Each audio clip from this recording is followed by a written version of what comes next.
All right, we are live. Hello, everybody. Good morning. Good morning. Well, not yet. Well, yes, it's good morning on the East Coast. Good morning on the East Coast. Minutes from good morning on the West Coast. Sean Cunningham, Lina, Washington here. They've pretty much shut things down here at Hard Rock Stadium, but you know what's not shutting down? The Chiefs, because they're going to be partying all night in Miami after a 31-20 win over the Niners here in Super Bowl 54. Well, they were kind of shut down for 3 quarters. Sure. And then the fourth quarter And happened. then they showed up. Patrick 3 touchdowns Mahomes. in a row. That's a bad man. And we talked about it a minute ago, if you were watching Total Sports Extra on right now. It really came down to that, in my opinion. Was it 3rd and 11, 3rd and 15? Mm-hmm. Patrick Mahomes just absolutely airs it out to a wide-open Tyreek Hill.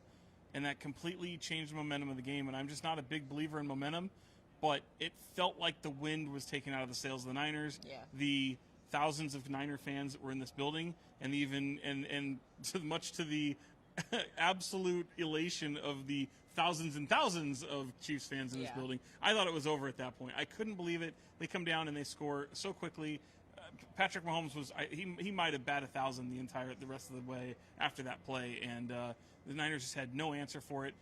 I didn't expect the Niners to come out and do that 3 and out to follow that big drive, and I thought that was kind of the death knell. I also, by the way, I was kind of a little bit upset, if I'm a Niner fan, at the way they attacked going into the half, because if you remember, it's tied 10-10, and they run 3 plays in the final minute and whatever, and I would have liked to have seen a little bit more sense of urgency. Right. Not so much conservative play calling, and then they get to 3rd down, all of a sudden, nope, we're going to throw. Well, at least Jimmy G threw more than 8 times, completing 20 of his 31 passes over 200 yards. He was solid. I mean, but he 2 takeaways from this Chiefs defense, at least on interceptions. Raheem Mostert scoring a touchdown, Kyle Juszczyk scoring a touchdown. But yeah, I mean, the way that this Chiefs offense was able to just rattle off a couple first downs, they did get some penalty calls that moved them up and kept them alive in a lot of these drives, and then to again, 2 touchdowns in the final 3 minutes of this game, where again the air was just taken out of this arena for the 49ers, at least. Yeah, and look, Jimmy G is going to get a lot of the attention, and I don't think it's necessarily fair. 3 quarters, he was fantastic. He was well on his way to MVP, in my opinion. Maybe him or Deebo Samuel, because the way he was running the ball. I mean, this team still ran the ball very well. They were mixing things up.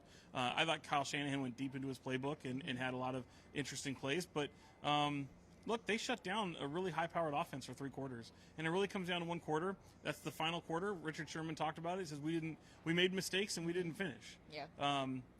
The Niners have been played in a lot of playoff games, a lot of close games this season, and it's kind of gotten them ready for this. And I think, I don't know if you want to say they gassed out. I just think, honestly, the momentum just totally went one way and completely changed the dynamic of this game. Yeah. I mean, you put the pressure on Jimmy G to have to do that. Right. And when you've got your back to the wall, you take risks, and it got picked. I mean, you got a guy who runs a different route, Emmanuel Sanders. I mean, that was kind of a topic of conversation after the game. What did he say? Yeah, he did not say much, I'll tell you that. As you would imagine, a lot of these 49ers players did not want to address the media after this disappointing loss. Joe Staley had tears in his eyes. Yeah. He gave us more than 2 to 3 word answers as the veteran that he is. Yeah. So, it was very emotional. We weren't allowed inside the locker room, but you could just feel the sense of disappointment. And you kind of asked me about Jimmy Garoppolo and how he was handling it. He has to be the leader. He has to set the tone for how this team moves forward. And what he said was just to remind people, hey, I came back from an ACL tear. This is my first season as a starter, healthy, for a complete 16-plus games. And he led them to a Super Bowl. You can't get much better than that. Obviously, to win would be the icing on this incredible season's cake. But his message was, hey, we've got a young team. We're going to remember this feeling, and we're going to use this as motivation in the offseason to get back here again. Someone asked him, and, it's tough because this is our job, but even I'm sitting there cringing at some of the questions that are asked of these players minutes after losing this game. Hey, do you think you're going to come back here soon? A lot of these guys, what's our team look like? Right. I mean, you don't. This is not something that comes for every football player in their career. I mean, Joe Staley, 13 years in, I mean, he's gotten a taste of what it's like, but he wants to hold that Super Bowl trophy, and he's yet to do so. Yeah, and just to kind of take people behind the curtain a little bit, they don't usually we're in the locker room, but they allow people into a room where there's a bunch of risers, so we get to talk to about 20 guys in total. But the locker room during the Super Bowl is a little bit off limits for a lot of the media. And in talking to some of the media members that were able to go in there, very somber as you'd expect. Of course. But there's a sense of pride. I mean, there was a moment that Richard Sherman, as short sentenced as he was and as bothered by this game as he was, said that, no, guys are very confident still in this team and what they've been able to accomplish. Yeah. And it speaks to the point of that I made earlier, which I still think this team plays with house money right now. There wasn't many people that thought they'd be here. They did get the #1 seed. They did go to the Super Bowl. So, yeah, maybe you're supposed to be there. But looking ahead to what lies ahead, what Jimmy Garoppolo said, I completely agree with that. Mm-hmm. Maybe that's my fanship showing a little bit, growing up a Niner fan. But it's at least fair. And to see those questions, I think you have to ask the question. And I do think he handled it the right way. Yeah. And in a Super Bowl setting, you get a lot of questions. And the good part is, I was hoping that most of the nonsensical questions, some of which we've had to ask this week, sure, because you've got 2 weeks to hype up a game, you've got to find some humorous things, but right some after lighthearted the game, moments. You don't ask them, are you going to be back? Oh, they're still even trying worse. to process everything. Even worse, and you'll see this. We'll have it up on our YouTube page and on our ABC 10 Sports page. But I was with Quan Alexander, and he came out a little flashy, as he always does. I mean, that's him. Dressed very flashy, and someone said, hey, I know you just lost the game, but can you talk about your outfit? Come on. And to his credit, he handled it well, as you'd imagine. He's a professional. But just, this is why the cool part about the game, for the most part, and all the media that's here, over 10,000 media members, it gets kind of cut in half once the game starts. Yeah. And you get more of the, traditional football, a lot of the entertainment, because, hey, that was a hell of a halftime performance, I got to say. Yes, it I was. really enjoyed that. But yeah, you get more of the football dynamic, and those are the questions after. It's not you don't see the Guillermos from Jimmy Kimmel running around. You didn't see him, yeah. Where was he? I don't know, but he had plenty of other duplicates running around asking silly questions. We will upload the complete interviews that we have from the likes of DeForest Buckner, Richard Sherman, Quan Alexander, Jimmy Garoppolo, Kyle Juszczyk, because those were the ones who actually gave us a little bit more. Deebo Samuel and Nick Bosa, fantastic rookie seasons. Defensive Rookie of the Year for Nick Bosa here, just in his hometown. This is actually his home, Fort Lauderdale, as opposed to Miami. A little bit of a difference in location, as he noted in opening night. But yeah, I mean, you can't really, again, to win a Super Bowl championship to cap it off would be great, but you've got to look at these two dudes and be excited if you're a Niners fan. Yeah, absolutely. What Nick Bosa did. Look, there's probably a lot of people that thought Nick Bosa could do this as a rookie because he was so fearful. But then you look at his, Ohio State was cut a little bit short. For him to burst on the scene and not even look like the rookie, but look like an all-pro player, right? That is scary. Yeah. Deebo was a guy that I was shocked he was that honest when he talked about how hard it was to learn Kyle Shanahan's playbook. That, to me, was not only an honest moment from a rookie, but to me, I predicted he would be. Look, I didn't think they were going to pick up Emmanuel Sanders. Don't get me wrong. That was a tremendous pickup. But I thought at the end of the year, Deebo Samuel would emerge as their top wide receiver on this team, mainly because they didn't really have top wide receiver talent. A number one on any other team. Deebo Samuel looks the part. And if that guy could be a number one receiver in a year. If you still have Emmanuel Sanders, see how that works out. But if not 1 year and 2 years, he's probably the top receiver, not only on the Niners, but maybe in half the league. Yeah. We mentioned Nick Bosa. I do also kind of want to take us back to even before this team landed here in Miami when we talked to Jed York, who surprised the media just days before the team took off, actually the day before the team took off for from Santa Clara. And someone asked him, when was there a moment this season that you thought that this would be possible? And he said, no hesitation, was the moment we drafted Nick Bosa. I had a feeling that we would be able to do something special with this team. And he did. And again, injuries play a big role. The way that Jimmy was healthy, George Kittle, he was banged up throughout the season. What player isn't banged up throughout the season? But those were some big injuries last year that we saw, and that played a big role for this team to try and overcome, those last 2-minute drives that ended up being on the losing end. They ended up being on the losing end of those. We saw that ship righted this season.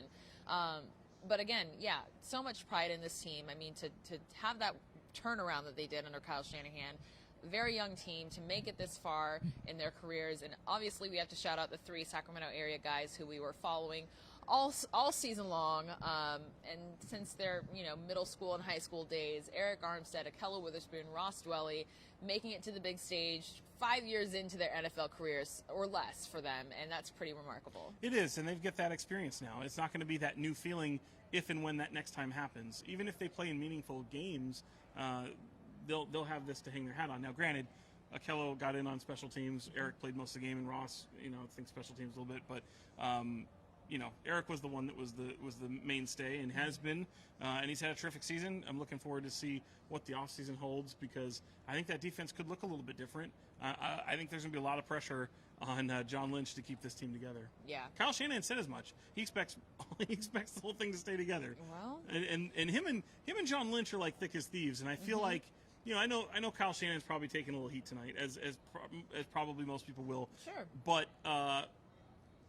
I think Niner fans have to be pretty happy in the direction of this team is going. Absolutely. Look, if this happens, they may never get back. I mean, let's just be honest. But you didn't expect most people didn't expect a Super Bowl this year.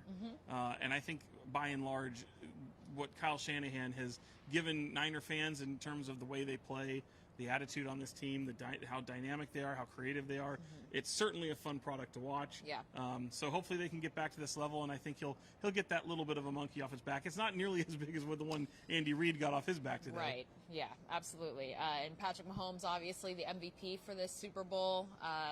MVP of the league, reigning. Yeah. So he sure didn't look like it for 3 quarters, though. He did not, but he showed up when he needed to. Your boy Travis Kelce was really good. Hey, he's the best tight end in the league. George Kittle even called him that. He did. He said he watches his film. He models his game after Travis. So it was really cool to see that kind of dynamic and the camaraderie. We even heard Jimmy G talk about Patrick in such a pleasant way, not competitors, but praising him and just his humility. Yeah. Even though they're coming out to battle here, but I mean, we had so many great storylines. I think he's the new face of the NFL.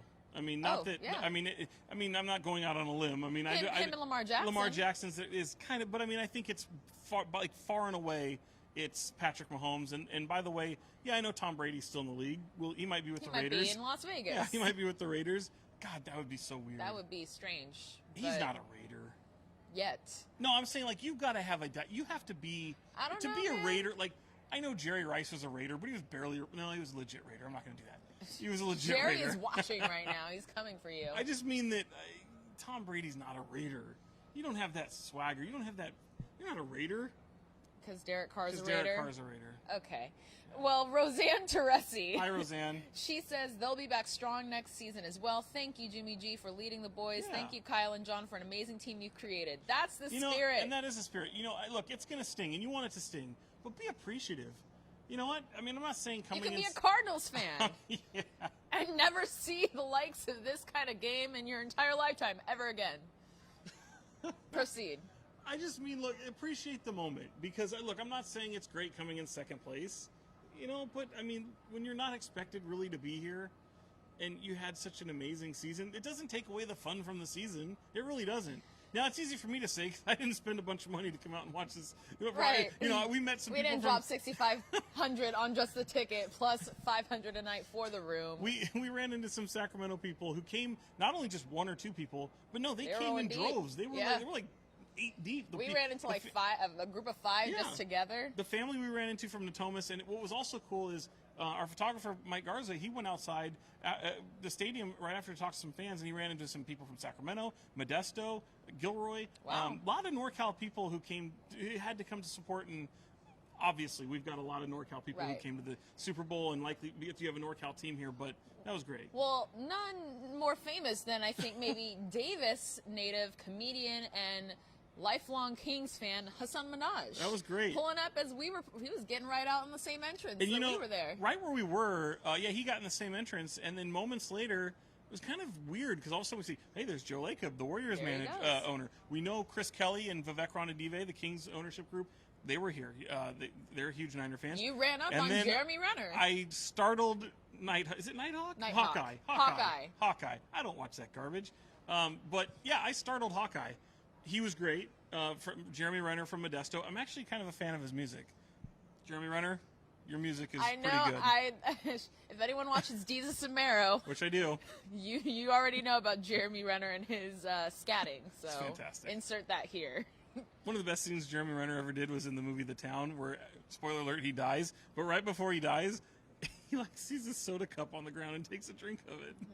It's a really good movie. Well, yeah, lots of celebrities here. Lots. They panned. Who was the biggest one? I mean, they showed a ton Lady of people. Gaga, probably. Then we got Jay-Z and Beyonce. Jay-Z and Beyonce and Blue Paul Ivy. McCartney. Paul McCartney. Apparently, Brian McKnight was walking right behind us. Oh, he was right behind us. And I wanted to be like, Lina, it's Brian McKnight, it's Brian. But he was like, he was about to step on my shoes. Brian, do I ever cross your mind? Anytime. You're like a dream come true.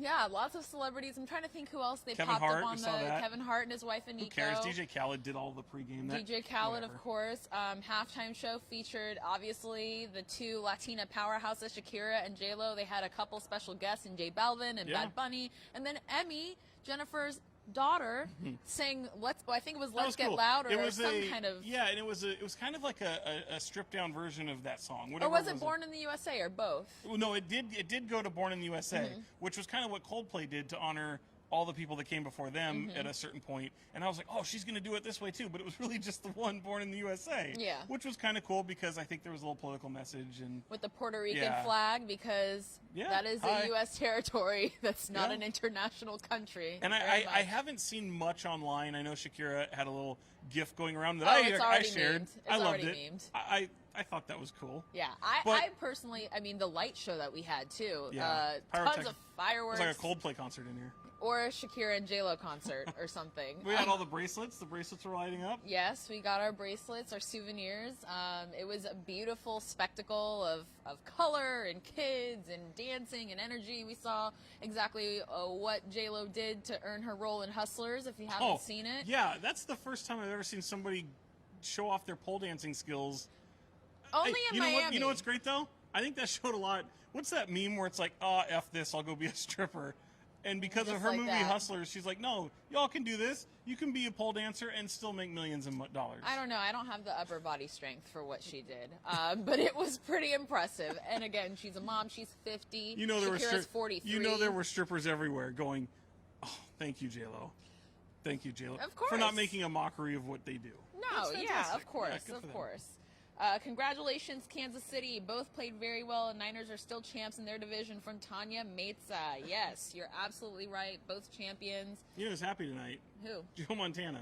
Of course. Because he said, and it's weird, because like... He's a winner either way. Yeah, it was like, easy, Joe. You played there 2 years. You won 4 Super Bowls with the other team, the 49ers. But he's just like, oh, either way I'm going to win. Okay, I get it. Well, he made that jersey where it was split. It was Niners on one side and Chiefs on the other. You spent 2 years there. Like, what... Well, guys, they have their allegiances. He was among the players who were honored with the NFL All 100 team. That was pretty cool in the pregame. That was probably one of the coolest moments. Yeah. I mean, if you're a football fan and you're looking, I know there's some people you might go, this person should be in there, whatever. That was really cool. I mean, you saw tons of Niners represented. Yes, absolutely. But I mean, you saw Elway, Marino. Jim Brown. I mean, in the quarterback group alone, all of them were here. Yeah. All of them. That was tremendous. And yeah, Jim Brown. Anytime you can see a living legend like Jim Brown, despite some of the off the field stuff, but he's also, I mean, the guy's an absolute legend. And it was great to see him and people who had passed away. They had their families were represented, which I thought was a cool touch too. Very lovely. Yeah. This was the 100th season of the NFL. The Kansas City Chiefs are now 2-time champions, 50 years removed from their first title. Now they're led to a victory here by Patrick Mahomes, the reigning league MVP, now Super Bowl MVP. We've been here all week, so we have plenty of content, 49ers related, complete interviews, some fun moments, and exclusive interviews with the guy who helped J-Lo get ready for this performance, Dad Romero. I love that. That's probably my favorite story. Oh, this week. And he even made me feel like I could do that. Like I could do what J-Lo did, because he sees something in me that he sees in J-Lo. You want a little? Here's some moments, by the way. There was a lot of records set and tied. One of the ones I wanted to point out, because for 49er fans, Deebo Samuel, most rushing yards in a game by a wide receiver, 53, right? But I think a lot of it comes to Patrick Mahomes, the youngest quarterback to win the Super Bowl, 24 years, 138 days old. Ben Roethlisberger was right in that conversation as well. Right. Yeah, that's right. He is the youngest quarterback. But there were a lot of them. I mean, there's a lot of like little kind of nuts and bolts stuff, but those are some pretty fun. I thought it was pretty cool that the whole stadium was in red, because both teams' primary colors were red. It wasn't like you could necessarily tell where the crowd was leaning outside of the noise that the Kansas City Chiefs unless they were doing this garbage. which was nonstop from the moment they walked in the gates and got up here. It was effective. Yeah. Maybe it rattled Jimmy a little bit. Maybe it just kind of. I mean, it sounded like a Chiefs home game. I've never been to Arrowhead, but this basically became Arrowhead. There were a lot of Niner fans here, and even throughout the week, we saw Niner fans everywhere. All throughout downtown, South Beach, and of course over at the Super Bowl experience at the convention center. No shortage for Niner fans. And at one point, I actually thought we were seeing more Niner fans than Chiefs fans. I was blown away today when we walked in this stadium. That's for sure. But it was a great experience. It was my first Super Bowl. Really Mine nice. too for the game. I've done the week of and lead up, but I had to stay back at the station when the old guard was here. So it's fun to be here for the game. I had the lead up, had San Francisco at Super Bowl 50, and that feels more like the Super Bowl than even the game. It really does, even after experiencing the first one here tonight. But I think we got the best part about tonight was it was a fantastic game, and it helped me eliminate the memory of what that garbage was last year. Yeah. So that was a snoozer. You're right about that. You are right. Were the commercials good? I didn't hear any commercials. The NFL 100 commercial was great, and we actually got to be a part of it because the kids in that commercial, the very first one that rolled before the game, the kids ran out of that tunnel right there. The little frohawk, kind of like OBJ looking mini-me, ran out here, and they started dancing around that logo. And so we were kind of involved in the making of a commercial. That kid had the biggest ear-to-ear Kool-Aid smile I've ever seen in my life. Hello. So he's running in front of 62,000 people just in this stadium alone. Like all of them were just out. It's like they were all geeked up on Mountain Dew or something and just absolutely bouncing off the wall. They just had IVs with Mountain Dew. They were hooked up. And we are actually sitting right over there is where our seats were. We weren't in these, No, these are nice. Tucked away. In fact, I don't know if you got to see much of the stadium, but they've got really cool boxes areas right over here, especially at midfield. And this stadium, which again they had over 62,000 people here for this stadium. Yeah. So it looks a little smaller because you don't have like the 3 decks in all places. To me, it feels like a little bit of a smaller stadium compared to current NFL stadiums, but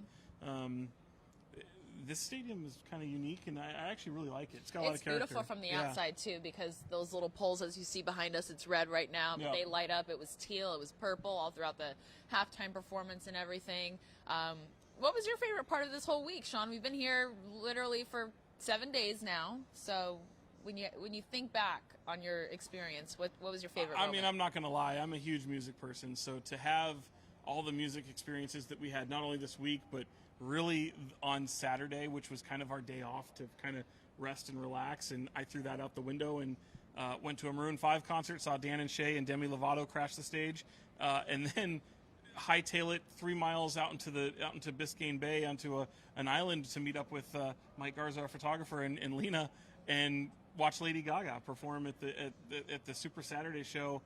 Unbelievable. Yeah. Unbelievable. And again, I think I said it when we were on Facebook Live earlier. I was not a nice person. I bullied our way. I made sure that we got close. Yes, you did. I just kind of went behind you and just let you guide the way. People were nice. Yeah. And that's actually one of the coolest things about being down here. I know you're super uber familiar with Miami and South Florida. You obviously have ties to this area. I have a family member that lives here. I've been here. This is my second time. And I absolutely, every time I come down here, I love it. If it weren't for hurricanes and crazy stuff that happens in the state, then I'd probably come down here a lot. Yeah, weather was pretty much in our favor almost the entire week. There were a couple night showers. Thankfully, this did not happen at Lady Gaga. She said night showers and not light showers because those showers were torrential downpours. Yeah, no. They just happened when the sun was down, and it was a little bit more Harry Styles pleasant. got washed out. Harry Styles was at the same venue as Lady Gaga the night before. Was there. And yes, they had to evacuate people, so I'm told by the internet. But that was not the case, thankfully, when Lady Gaga took the stage. She was actually here again, one of the many celebrities watching the game. She's a New Yorker, so I'm sure she didn't really have any care which team would have won. I did like the rock intros. That was kind of cool. That was really cool. That was a moment that a lot of players said they enjoyed this week. Oh, especially George Kittle. Of that course. Was so. He really enjoyed that. I think that caught a lot of guys by surprise. But I don't know. What was your favorite? Saturday was mine. That had to be.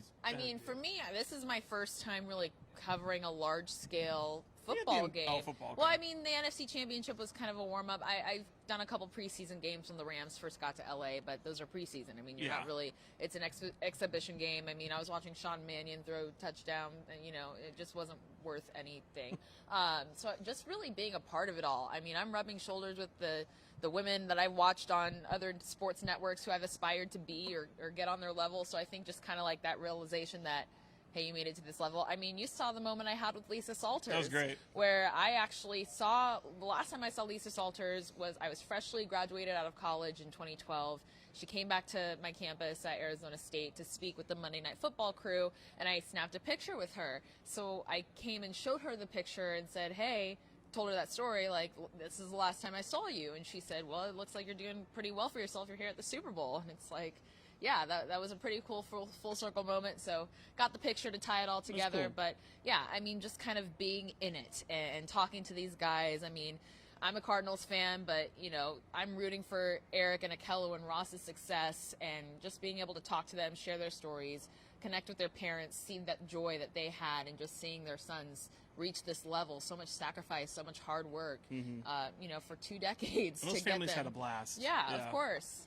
I think also, too, I mean, we should point out, I mean, I don't think they're watching. Maybe they'll look back, but kudos to our management and for Mike Garza coming down here with us, our photographer, but management, I mean, Jill Manuel, Jesse Kane, Ivani Nohos, and I think I just said his name wrong. Jeff Dietrich.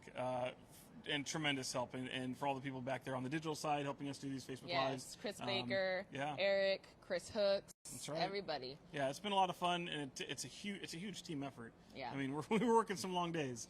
Yes, 14 hours. When it got to Wednesday, we had maybe eaten 3 meals sitting down on a chair somewhere. And we caught naps where we could. And the cool thing is, it's 3 o'clock here in East Coast time right now in the morning. And you're going to be up and about. You're going to be back up on. I'm going to be up and about in exactly. Well, I have to be on the air in exactly 3.5 hours. I say power through. Don't even go to sleep. 4.5 hours. Just stay awake. Well, that could be fun. You might as well just stay here. I might as well just pull up a cot and see what they say. But yeah, it's been a great week. Hey, if you liked our coverage, how about you let management know? Yeah. I'm going to put out a call to action for you guys. If you're still watching, I don't know if that's a 5 or an 8. I can't even see. 53?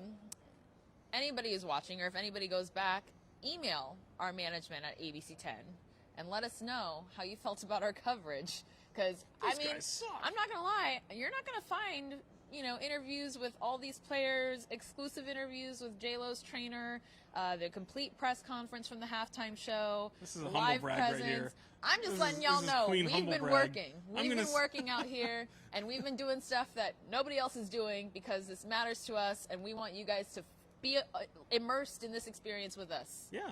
I can't wait to put together our little diary of all of our adventures. Yeah, it's going to be the gift that keeps on giving from Super Bowl 54. And we're not coming. We still get another day in Miami, which I think is fun. There's some things so if there are places that you guys would go, let us know we got to get a Cafe Versailles to get some more Cafe Cubano and. Well, we're doing what was it? What was it? I can't speak. It's on Calle Ocho. Versailles is on Calle Ocho. It's a little Havana. We're going to hit that. Rocco's Tacos for me in Fort Lauderdale. That's my move. Yeah, that's pretty much it. Coffee and tacos. That's all I really care. That's all I really care about at this point. And maybe some sleep. But yeah, we're going to sign off here because it's 3 in the morning. So much for that 10-minute Facebook. We might have missed the last shuttle out of here. So we'll see you guys back here. Sean Cunningham, L Washington TV. Thanks for following us all week in Miami.